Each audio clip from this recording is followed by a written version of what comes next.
క్రీడా మంత్రి రోజా గారు.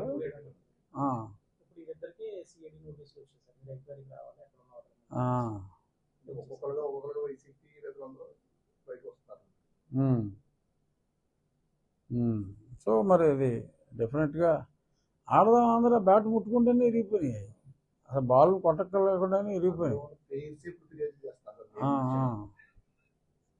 అది అప్పటి నుంచి నేను రచ్చబండలో చాలాసార్లు చెప్పా, ఆడదాం ఆంధ్ర అంతా పెద్ద ఫోర్సు, అసలు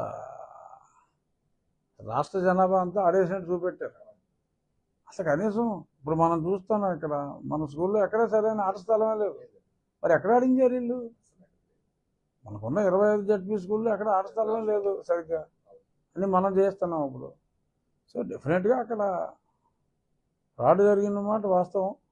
కాకపోతే దాన్ని ఖర్చు పెట్టిందే 100 కోట్లు ఎంతో కదా, బట్ అంత ఫ్రాడ్ ఉండకపోవచ్చేమో, కానీ డెఫినెట్గా ఫ్రాడ్ అయితే చాలా జరిగింది.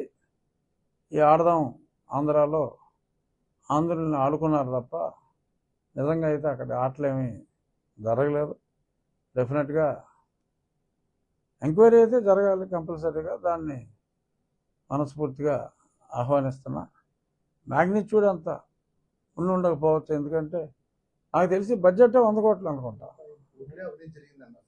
అవును, అప్పుడు నేను పేపర్లో చదివినప్పుడు ఢిల్లీలో ఉండేవాడిని కదా, ఆడదాం ఆంధ్ర మొత్తం బడ్జెట్టే అంత 100-150 కోట్లు లోపే అనుకుంటా.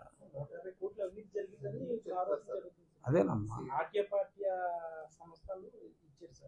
ఏమో నాకు తెలియదు, ఎక్కువ అమౌంట్ అయి ఉంటుంది. నేను ఎక్కడో ఏదో పేపర్లో లేకపోతే అప్పుడే 100 కోట్ల అవినీతి జరిగిందని రాశారు, అది నాకు తెలియదు. కానీ ఏదైనా డెఫినెట్గా ఆడదాం ఆంధ్ర అయితే అది గోల్మాల్ అన్నది స్పష్టం.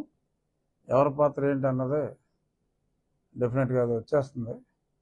ఇక మన ఊరు వరకు వస్తే మన ఉండి మన డెవలప్మెంట్ వరకు